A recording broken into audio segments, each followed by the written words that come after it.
Welcome to the Truth to You Daily Podcast, a podcast designed for teenagers who want to learn more about God's Word and how it impacts our daily lives.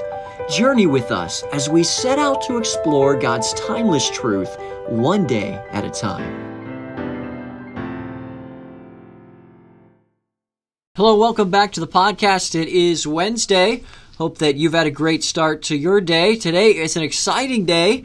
At least it is around here at our church. It's the start of our Missions Emphasis Conference. And I'm really thrilled about this. We've got some wonderful missionaries who are going to be speaking to us tonight. And just a reminder, teenager, be here ready to go in our service. If you're listening from a distance away, you might tune in via our website. Just Google Temple Baptist Church, Herndon, Virginia. You'll find us, and we will be live streaming our service. We'd love to have you join us. It's going to be a great challenge from God's Word. Really looking for the Lord to stir my own heart in regards to missions. Let's go ahead and notice our memory verse of the week, and really today is the final verse for this last week or so, Proverbs 9 and verse 9. And we'll quote it here together 2 times through, and then, of course, tomorrow we'll have a new memory verse for the following week.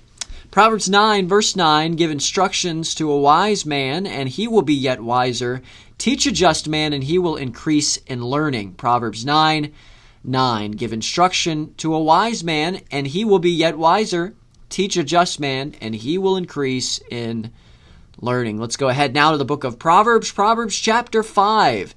Proverbs chapter 5 and verse 1. I want us to notice this, and as I read this verse, I want you to think about each word. Because this verse, although it sounds like others we have read already, this verse contains something that is very important and that we are going to draw out.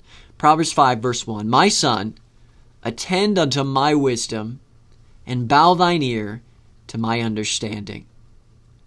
Have you ever seen someone from a distance and thought it was someone other than who it actually was?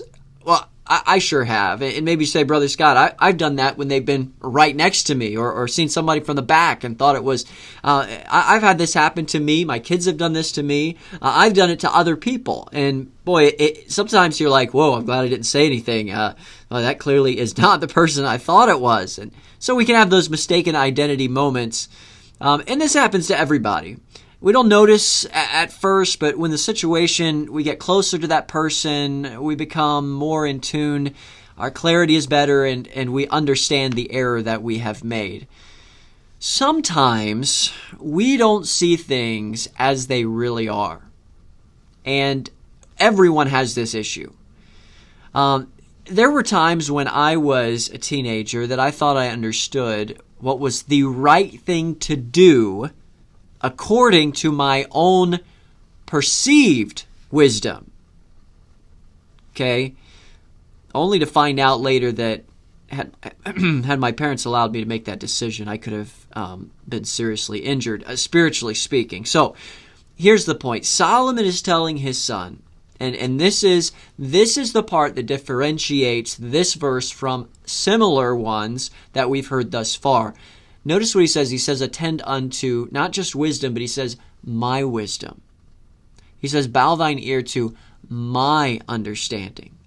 He doesn't say, son, listen, I want you to be your own compass and to follow your wisdom or your perception of what you think wisdom is right now.